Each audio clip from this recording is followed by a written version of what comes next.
बोलायचं बोलला ना तर मी बोलू शकते. 20 वर्षे मी सभागृहात पण त्याच्या बरोबर काढलेलं आहे.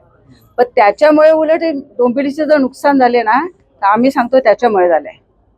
आज त्याने असं आम्हाला बोलायला लावले त्याने, नाही आम्हाला काढायची काही गरज नाही. जो पक्षावर तो आरोप करतो ना ते चुकीचं करतो म्हणून आम्ही बोलतोय. सभागृहात असताना त्यांनी कोणालाही पुढे येऊ दिलं नाही. आम्ही स्टार्टिंगला सांगायचे की सचिन बघ, आम्ही तुझ्याच सारखी मुलं तुझ्या बरोबर घे आणि आपला पक्ष वाढव. पण त्यांनी पक्ष न वाढवण्याला सचिन म्हणजे कारणीभूत. आम्ही बोललो नसतो आजपर्यंत, पण सचिनला आता गेले ना त्याला शुभेच्छा आहेत. संतोष खेडेंनी आरोप केला आणि त्यामध्ये नाही, संतोष खेडेंनी पण आरोप केला ना, त्यांना पण मी सचिन पोटे जबाबदार आहे. हा का तर डोंबिवलीपर्यंत त्यांनी कोणाला येऊ दिलंच नाही. हा हे मेन आहे. नाही तर सचिनला आम्ही बोललो पण नसतो. तो आमच्या मुलासारखा आहे, तो गेले त्याला शुभेच्छा आहेत आमच्या. पण तो जो पक्षाची नासाडी करतो ना ते त्यांनी करायला पाहिजे. परत नेत्यांची नासाडी करतो ना ते करायला नाही पाहिजे. एवढीच आमची इच्छा आहे.